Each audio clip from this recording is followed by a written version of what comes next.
I could see you.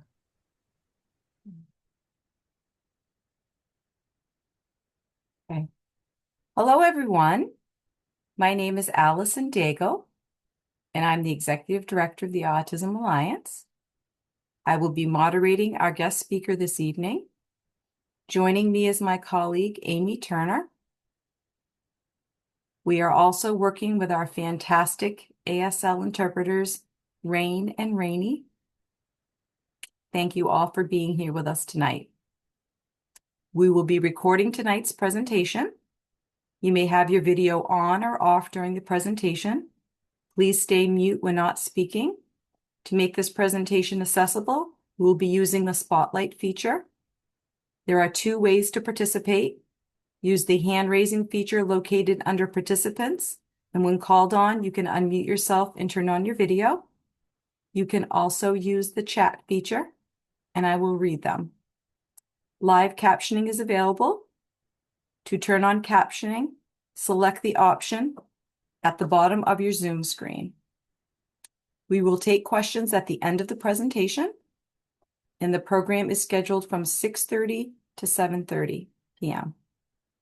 And now we welcome Ryan Hand, Program Director at Crossroads Continuum, Adult Program.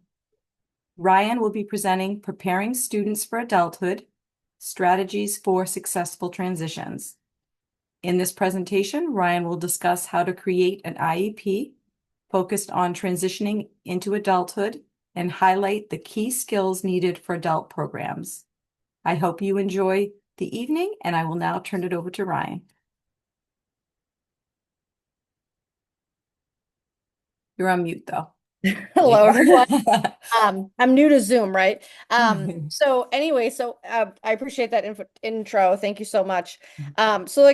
Allison said, I'm going to talk about strategies for a successful transition. Prior to being program director at Crossroads Commons, I spent, I'm a BCBA, I've been a BCBA for 10 years.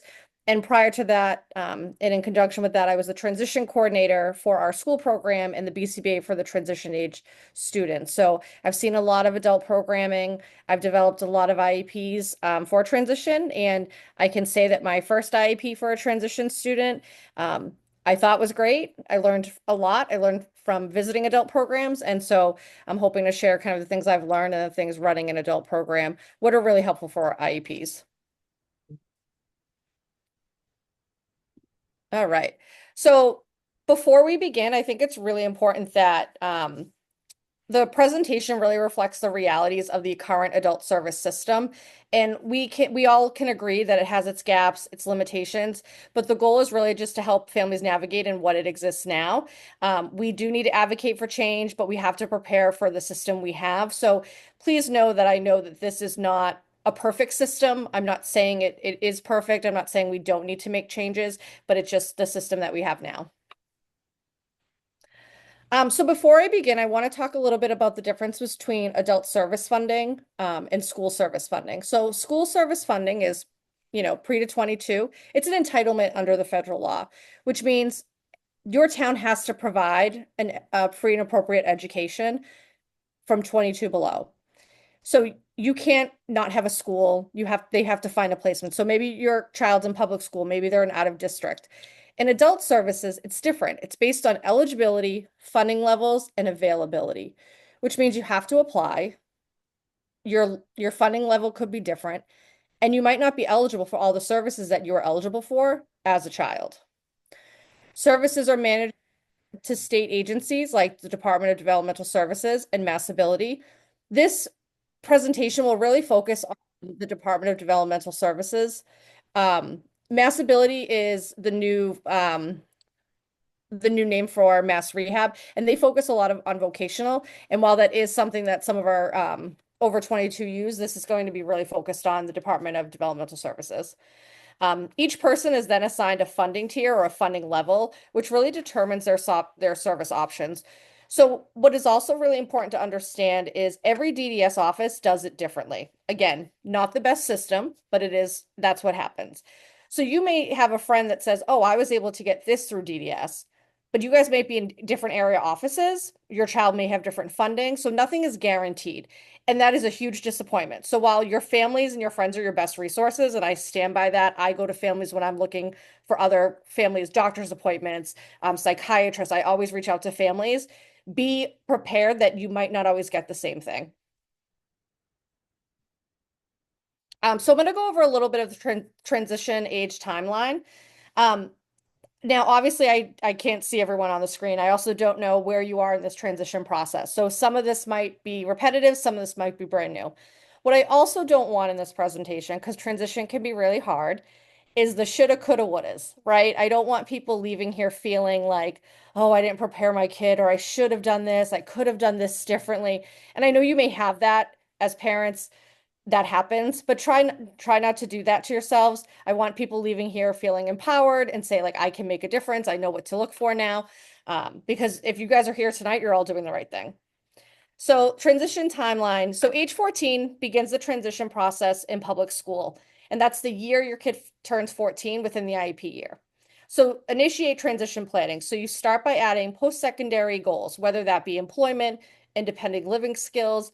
At 14, you also might be able to identify, is this someone that's going to graduate with a high school diploma? Now, it is a little different now because MCAS isn't a requirement, so I'm not sure what that looks like if I'm being completely honest. It used to be that, like, can they pass MCAS? But now it is different, which is great. Now, the high school diploma is awesome, but remember, if you have a high school diploma, you're set to the standards of having a high school diploma. So that's something you really want to work with your education team. So at age 14, you might, if maybe it's a 3-year, you do want to conduct transition assessments. And some schools actually might say, oh, it's really early. They're only 14. They're still doing math and science. That could be only ninth grade for some of our guys.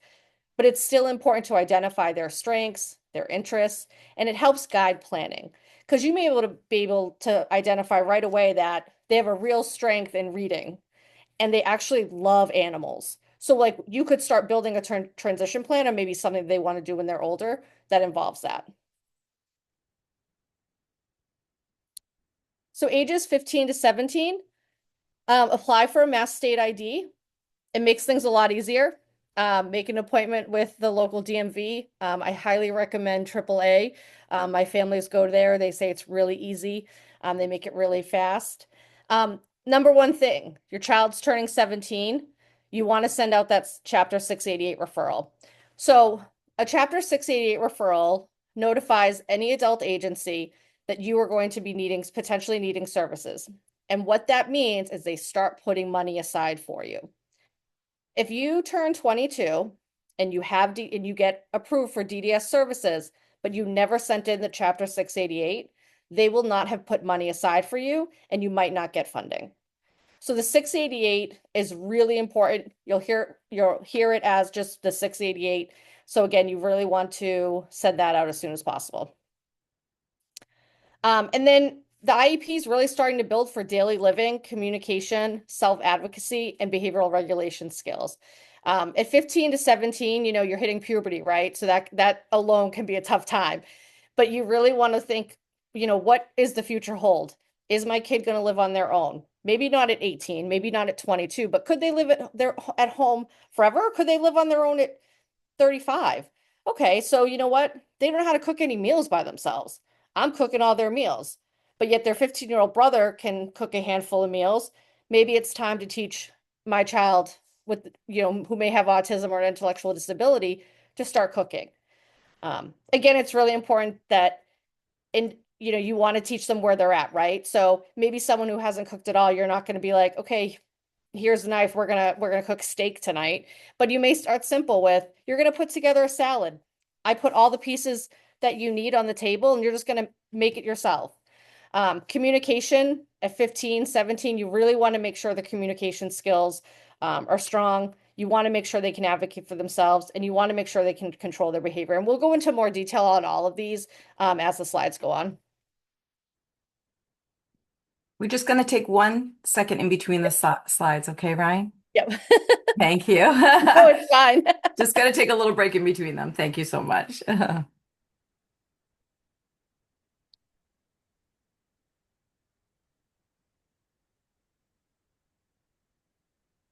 Okay. I will slow down. Thank you. Uh, 17 and 18, you'll hear a lot about guardianship or alternatives to guardianship. Right now, there's a lot of conversations around supported decision making. And this is a big step for a lot of families. What's tough is you have to have the conversation, maybe the conversation with your child, or you have to make the decision with yourself to decide if your child is competent or not. And that is the term that they use. And that means, are they able to make decisions on their own? If they signed a legal document, would they understand what they were signing? There are alternatives to guardianship. I know families that are power of attorney. I know families that just have a medical proxy, and I know families that do support decision making.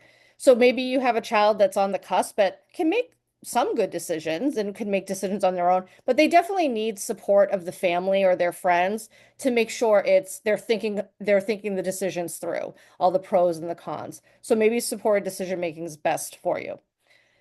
With guardianship, if your child is on any type of antipsychotic medication, you need an additional piece of paperwork called the Rogers. The Rogers, what that does is it monitors any medications that your child is taking. What's interesting is your child will then get their own attorney. And then that attorney will check on them every year to make sure that the medications are being distributed in a proper way and that it's being followed up on by a doctor. Um, and at 17 and 18, you really want to make sure that the student has a transition goal for every major life area. Again, at 17, 18, this is when the diploma conversation happens.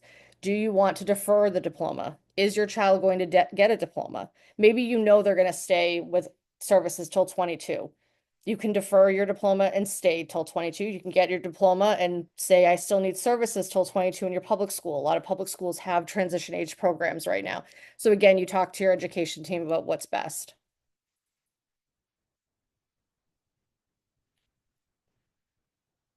For the transition timeline, ages 18 to 21, these years, I can attest, go by so fast.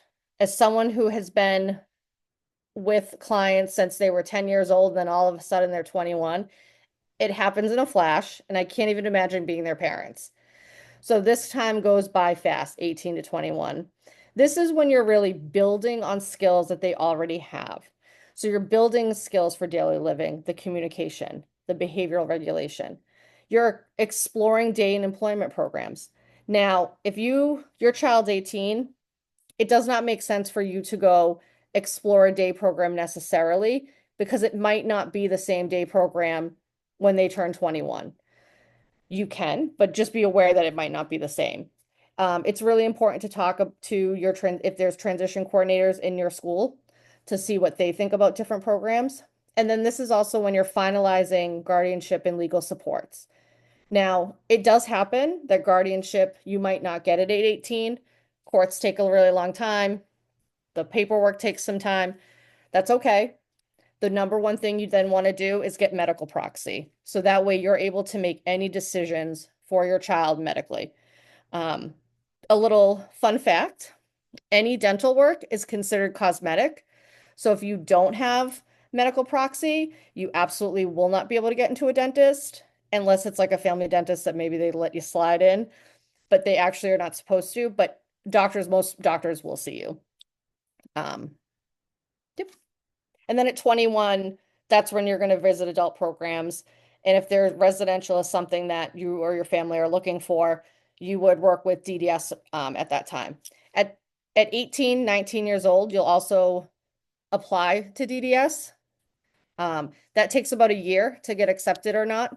And then your transition coordinator will get assigned, and this will be the person that guides you up until 22. So they'll help you look at programs, they'll tell you what your child eligible for. They'll be your go-to point person at DDS.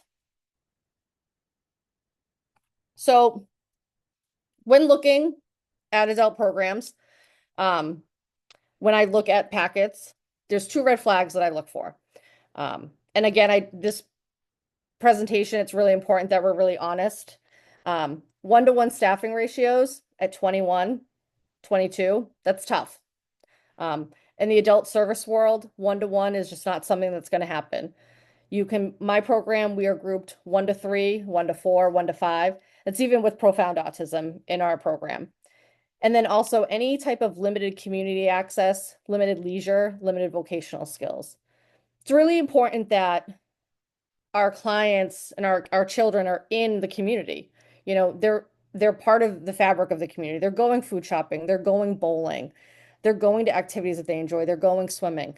Leisure skills, really important. We all have leisure skills. I get home, maybe I play on my phone for a little bit, but I also have non-electronic leisure skills. Maybe I read, maybe I flip through a magazine. Um, Vocational is not as huge of a red flag, but it's kind of almost like bonus points.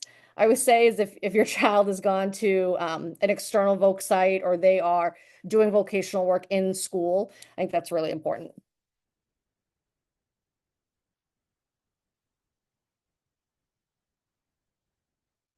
All right. So the goal of the IEP. So as we all know, the goal of the IEP is it's individualized. It's inclusive of the learner's needs and their interests. It's building independence in the current environment and future environment. And it's what's most important in the child's life. It's not what's most important to the school. It's not what's most important to the parents. It's what's most important to the child in their life and what their future is going to look like.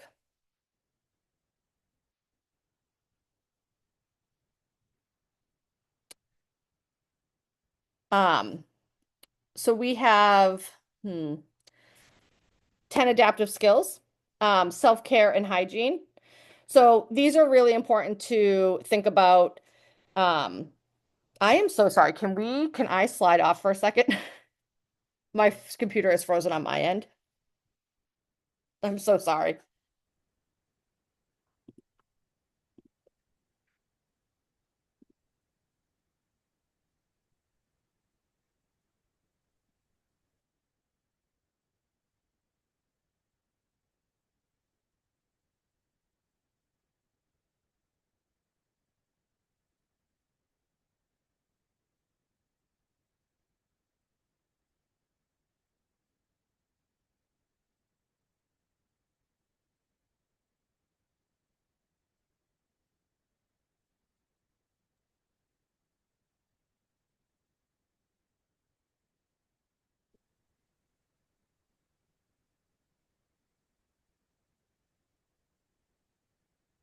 Thank you all for your patience.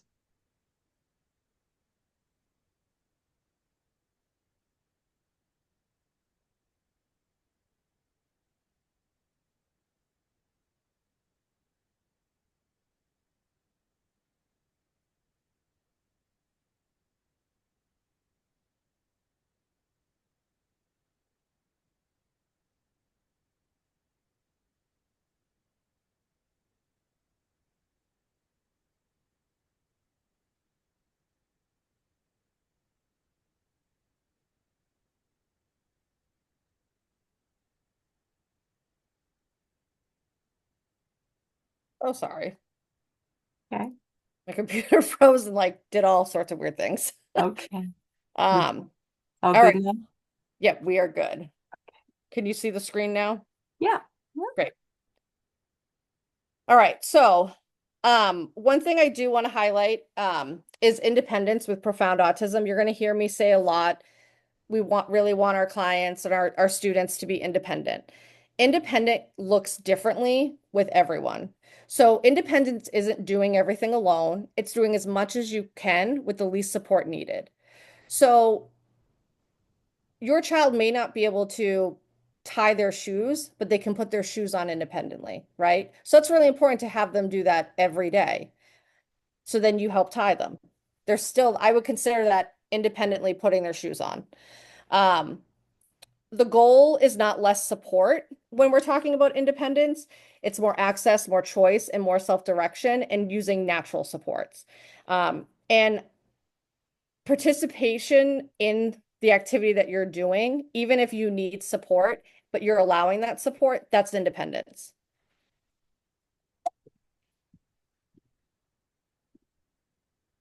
So we're going to talk a lot about natural supports and natural supports you might hear when you're talking about IEPs. And that really means just natural supports that we all use as adults. We use calendars, we use alarms. Those are natural supports. We don't need another adult telling us what to do. If another adult needs to be present at all times, it's not truly independent. Um, again, we support comes from routines, coworkers. I know a child who he has profound autism, but he can come in from the bus, he can put his stuff away in the locker, and he walks to his chair. Now, if we moved his locker, he would have a lot of trouble with independence the next day. He would need to relearn that routine again. So it's still independent, even if it's the same routine over and over again.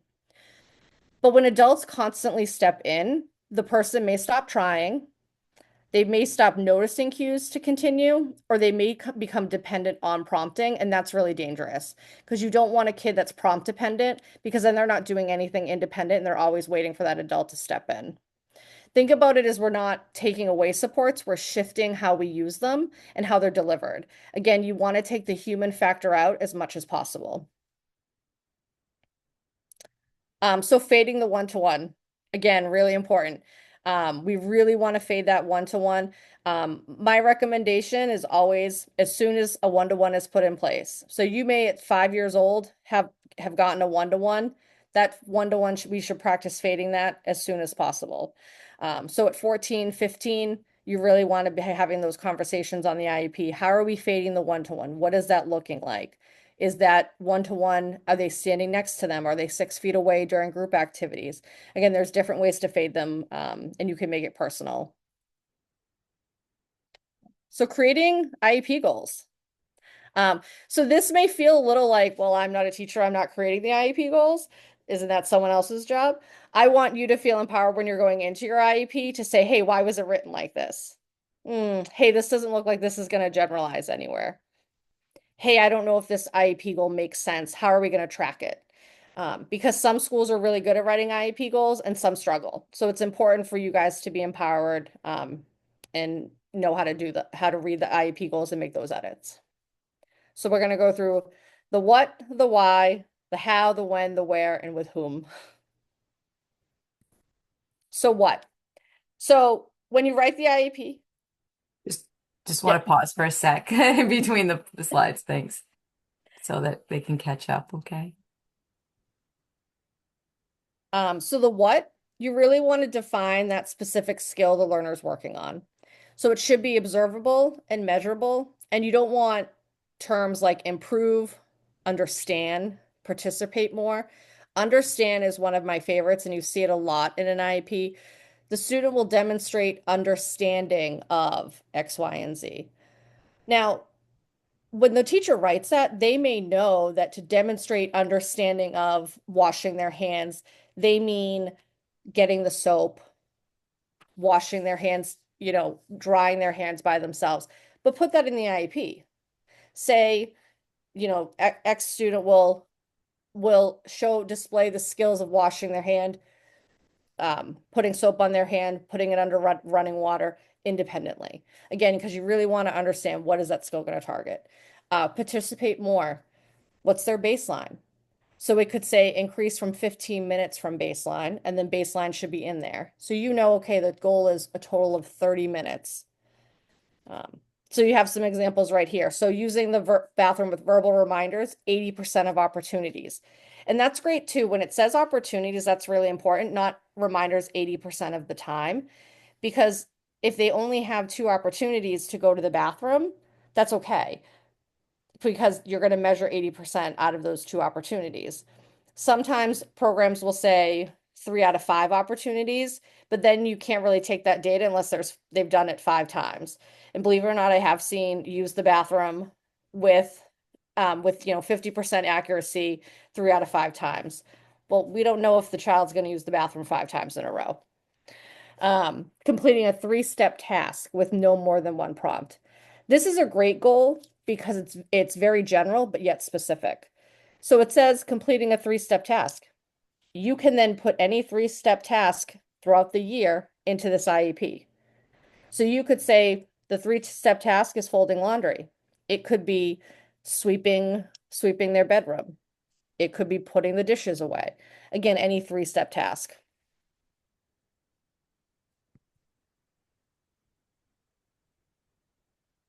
Um, so for why, one of my favorite questions to ask when you're thinking, is this a good IEP goal? Is if the student doesn't learn this now, who will have to do for it? Who will have to do it for them later? And this is really important.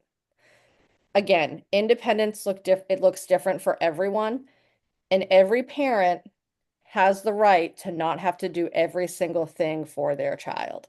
And I know I am speaking to a room of parents with children with autism, profound autism, and I know that that is not possible for everything, but it could even mean you don't have to watch them walk their trash to the trash barrel. It could mean they can put their coat on by themselves. They can get ready for bed by themselves. So again, the goals should connect to social connection, dignity, safety, for some of our clients, employment, independence. Again, really what is going to make them grow. So some examples we often talk about is hygiene. Hygiene really supports health, dignity, and access to shared spaces. So hygiene's a great goal. It's something we should work on across settings. So maybe your child really struggles with brushing their teeth. At the end of the day, mom and dad, aunt, uncle, grandma, grandpa, you don't have time to teach them how to brush their teeth Monday through Sunday, morning and night. You got places to go. So you brush their teeth for them. That is fine. I think we put a lot of pressure on parents sometimes that you often hear everything's a learning opportunity. Sometimes you got things to do. So you practice brushing the teeth at school. They show independence at school, then you can bring it into the home. Um, Asking for help is a great skill. It could reduce unsafe behaviors and increase independence. Task completion can support vocational participation. Um, Task completion is really important. You'll often see goals of staying on task. A lot of times clients can do a job, but they have trouble staying on task, so they need that adult to step in. How? So you really want to see how they're going to teach it. And you want to have those supports included in the IEP. So taught using a task analysis tracked on a weekly probe sheet. Now, this just means we're going to use a task analysis. So that means they're going to take every step and track it to see what steps they can do independently. And they're going to take data every once in a while. And that's really good because then they can spend more time on teaching. Data is taken during structured job prep blocks. That's great that you know exactly when this data is being taken. It also will help you review progress. You want to include those supports in there because you can say, hey, with using visual schedules, this person can put groceries away. So that will help in the future when adult programs are looking at what supports are needed. They can say, oh, they use a lot of visuals. That's great. This is really easy to implement. Oh, they use modeling. This is wonderful. Oh, video modeling. This is great. And again, it allows a program to really see how they can continue to teach your child.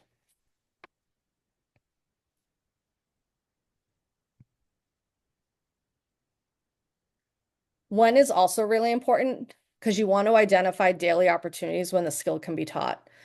You want to make sure that's consistent across environments and staff. So you want to be really specific in the IEP. And if not in the IEP, when you're having conversations with the teachers, well, when are they going to practice using their purchasing skills? They don't go out purchasing right now. Oh, so they're going to practice at the school store. That's great. You know when they're going to do it. They're going to practice at the school store on Tuesdays. Excellent. And again, you want to make sure that the team can actually deliver the time for it. And this is really important to ask because sometimes I would write IEPs and I would say, yep, we're going to do this skill. And then a month later, I would look at that IEP and say, yeah, that skill is so important. And I do not know when we're going to do it because I wasn't thinking about that when I wrote it. Um, and then we'd have to figure it out. But I wouldn't have minded if someone said, hey, Ryan, when are we actually going to find time for this in this big IEP?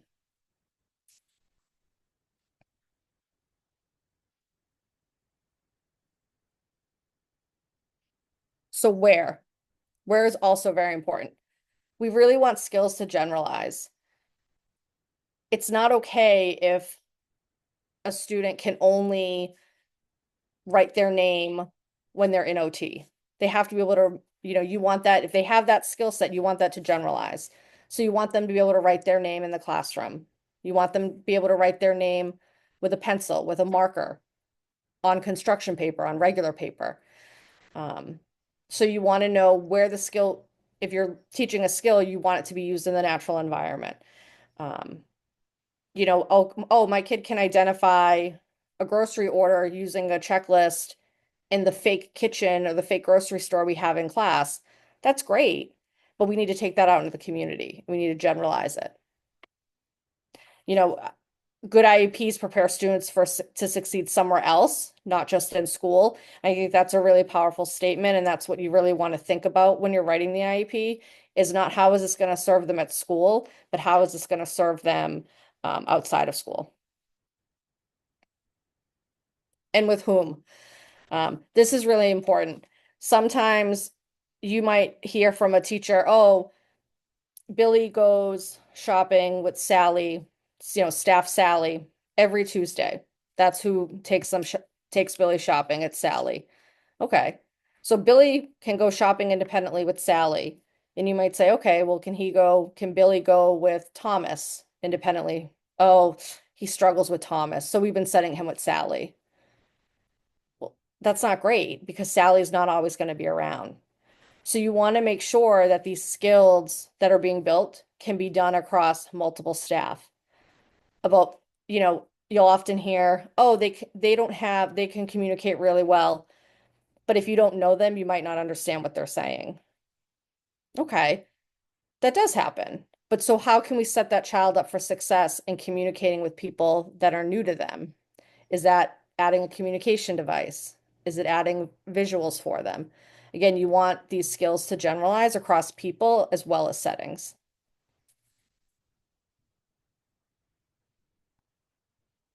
So we're going to talk about adaptive skills. So these are 10 skill areas that are really important to focus on the IEP. They're not academics. They're not MCAS focused. They're adaptive life skills. They're going to help no matter what type of program your son or daughter go into, be successful. So self-care and hygiene.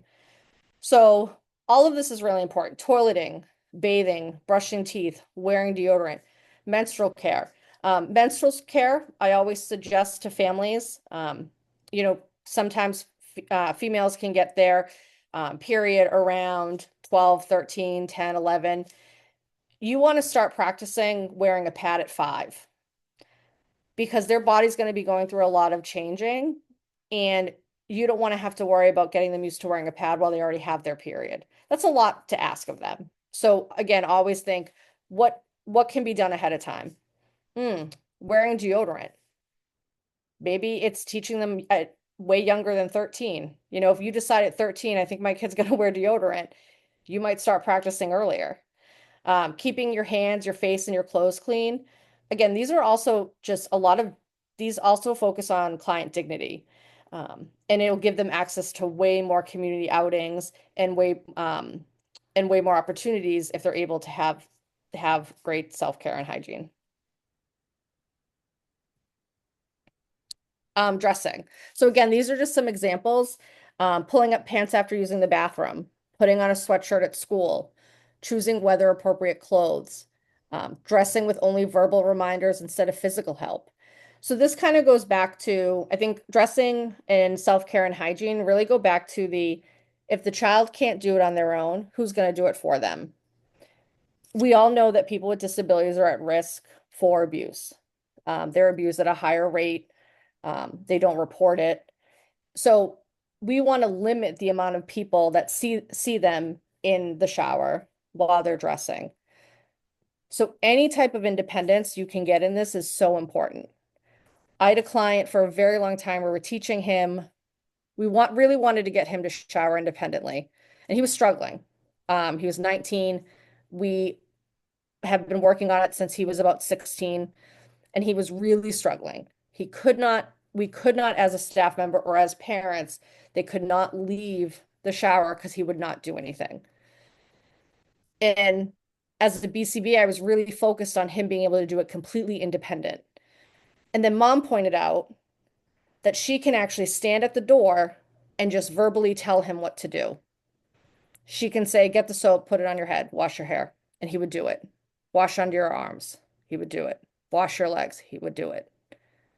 So he could do it with the verbal reminders, but I was so focused on like complete independence that we were actually invading his space when we didn't have to. So we stopped focusing on complete independence, and now he only needs it with verbal reminders.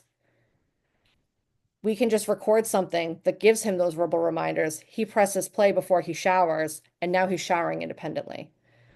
So again, I think this is a really good take on independence looks different for everyone.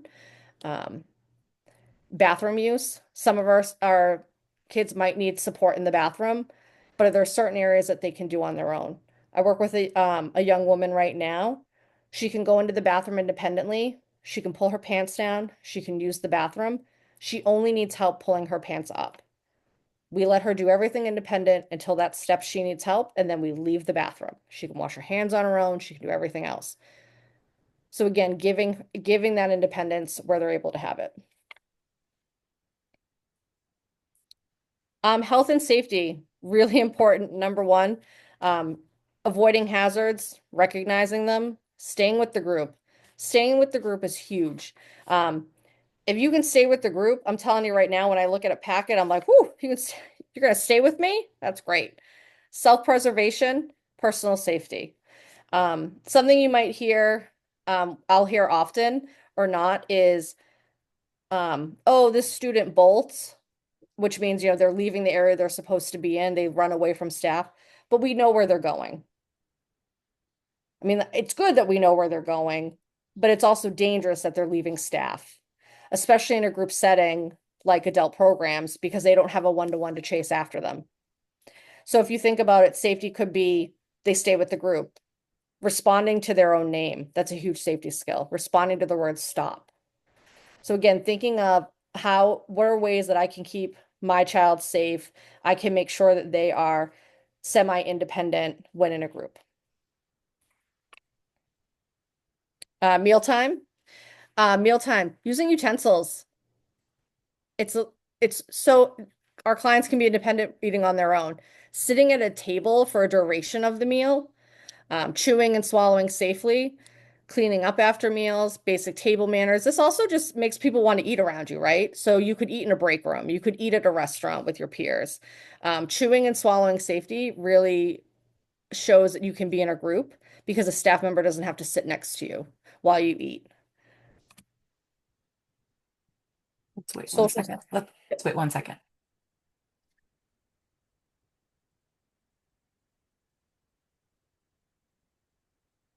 Okay. all right, social skills. We all hear about social skills all the time. I'm sure everyone has a social skills objective on their IEP. Social skills are really important. Um, I think some of the number one social skills I think about is tolerating peers. Some of our guys like to be alone, but it's important that they can sit next to peers. It's important that they can tolerate lots of different sounds. And that doesn't mean not tolerating with a support. Maybe they need sound canceling headphones. That's okay. You're still tolerating your peers just with headphones. Waiting is really important.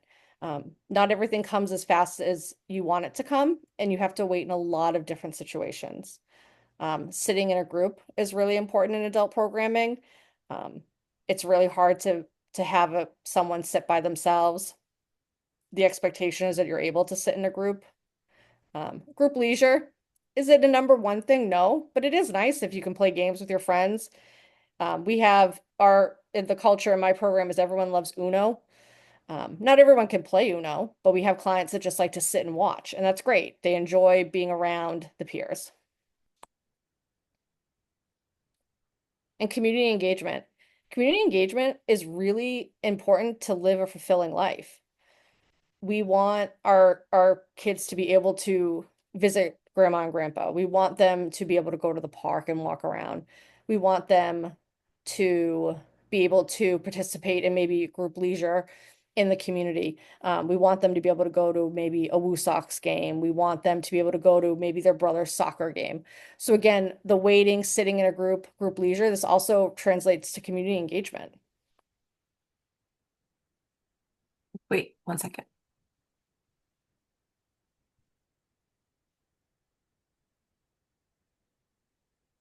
Okay.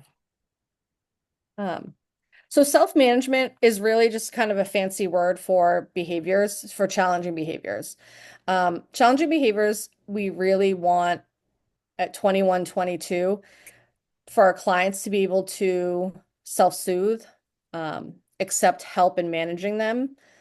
A lot of times, some of our clients that we get have not really had to cope with unexpected change. Everything's been really regimented for them. So it is important to practice changing the schedule and giving those coping skills that sometimes you go to Target and you actually have to turn around and not go. Oh, you were scheduled to go to McDonald's today. Unfortunately, the van broke down. You can use first then boards for that. It's a really simple method to teach someone what's next in their environment. Any type of schedules, I think that's really important, whether it be a visual schedule, whether a lot of times, a staff member can just write it down really fast. It could be an internal schedule that they just know what they're doing from day to day. Handling redirections, it's important that your child can handle staff correcting them, telling them where to go. And transitioning between activities is really important. We want to be able to transition from activities smoothly without a lot of support. And then that'll give you access to more activities in the future.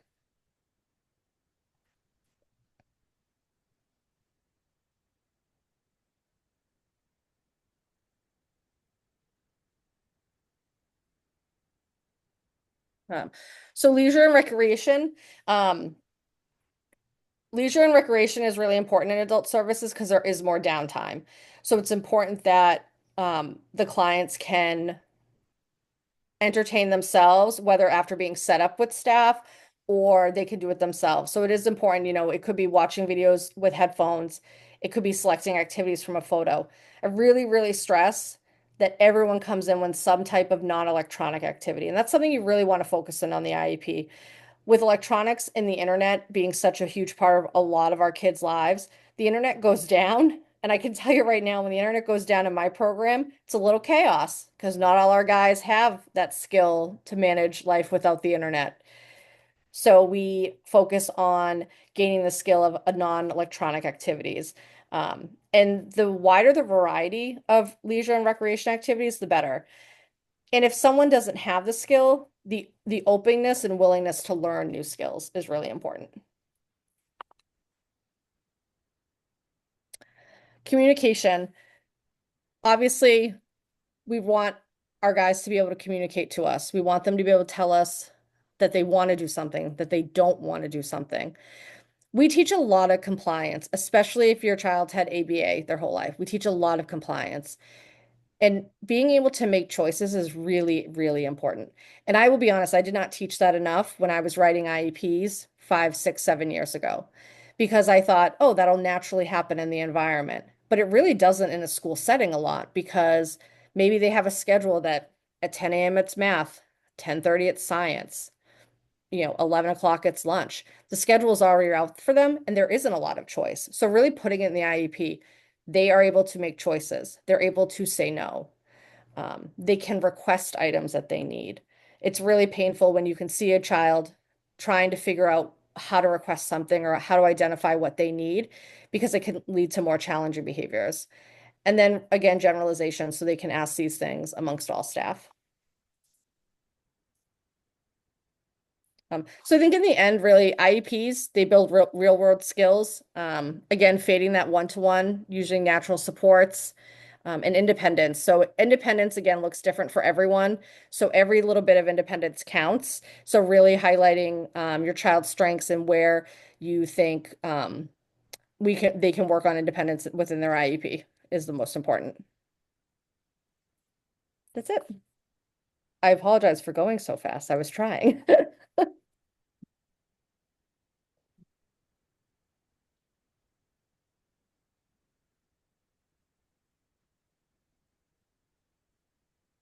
So we do have a couple of questions, Ryan. Mhm. So the first question was early on, and someone had asked about you had mentioned transition goals. Yep. Actually, let me spotlight myself.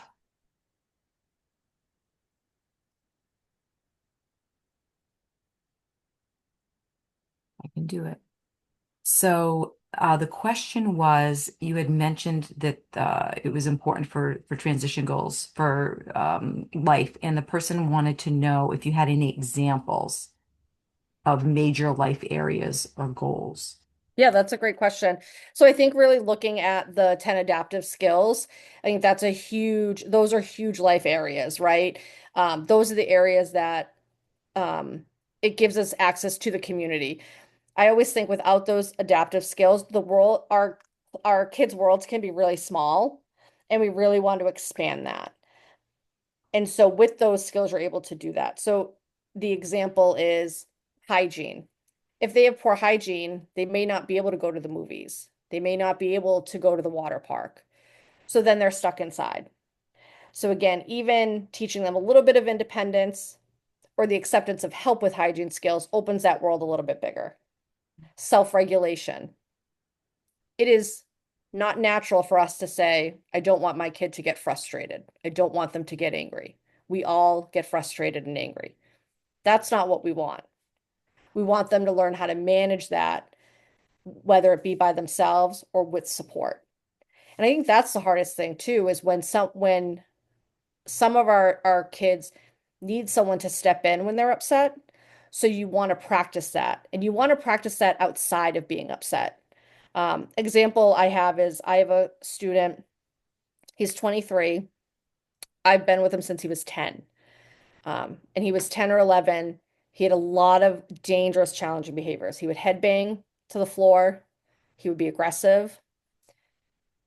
And he could not manage us talking to him when he was upset. So one of the things we taught him to do, so we would not have to put hands on, so we could be as safe as possible, and it could translate anywhere, is we would tell him to sit. We would point to a chair and say, sit. It was one word direction, and it worked. It took about a year, but we practiced it outside of him being angry. And we said to him, hey, we're going to practice this because when you're angry, you don't want to listen to us, and that's okay. But we want you to know when you hear us say, hey, sit down, you need a break. Sit here, sit there, that they do it automatically. Took about a year and a half. He is 23 and he will still do it if he gets upset. And it's not as dramatic now, right? He literally can just show some precursors of getting upset. He'll start to cry, and I can say, "Hey, buddy, why don't you go take a seat?" And he goes and sits. And then we're like, "Hey, now that you're sitting, let's do some deep breaths." So again, we practice it outside of him being angry. So I think that's an example of like a major life skill that really has made his world a lot bigger. Excellent examples. Thank you, Ryan. The second question, it's a pretty short question. I think I know the answer. But you had mentioned about state IDs and getting your state IDs, and you said AAA. I Mhm. think you meant the American Automobile Association. Is that what you meant for them to Yes. be able to go there? Okay, Yes. I didn't want to answer for you, but I think that's what you meant. Yes. Okay. Yep. I know So, families say it's a much shorter wait. okay. All right. Yeah. That's great. I didn't know that you could just get the state ID there.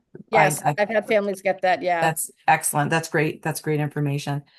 Does anyone else have any other questions for Ryan? This is a question from Jen.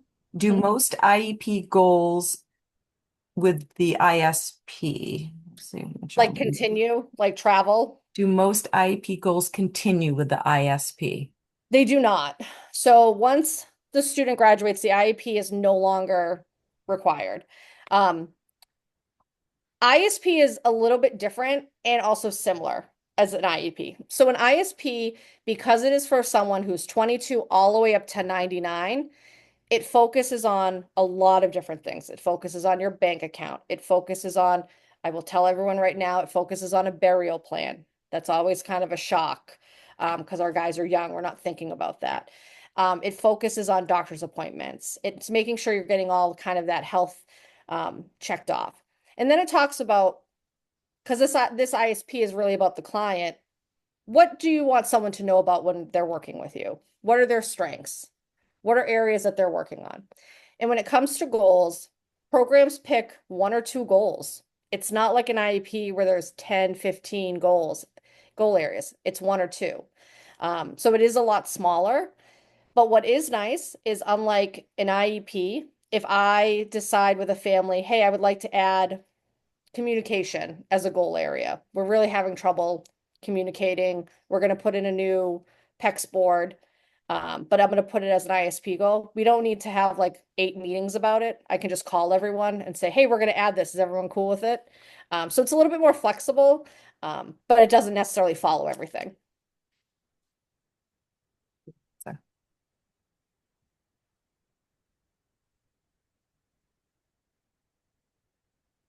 she said, thank you.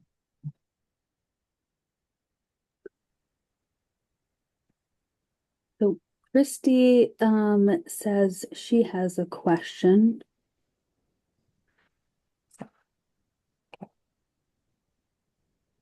She said one more. Okay. Will the recording of this be shared through email? Yes, we can do that. Yep. Okay, great. That would be great. Thank you so much. I want to catch up a little more on it and watch it. Yes. Thank you.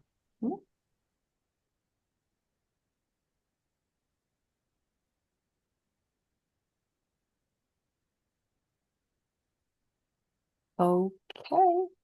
If we don't have any more questions, then we're going to finish for tonight. Thank you all for coming. We will be sending you the recording and the PowerPoint. Amy will be sending that out to you in an email tomorrow. Okay. It's also going to be on the website where you found the event on our events calendar. I always add that recording on there too for easy access for everybody. Okay. Thank you so much, guys. Thank you very much. And Thank you. everyone said thanks for the great information. Have a great evening, everybody.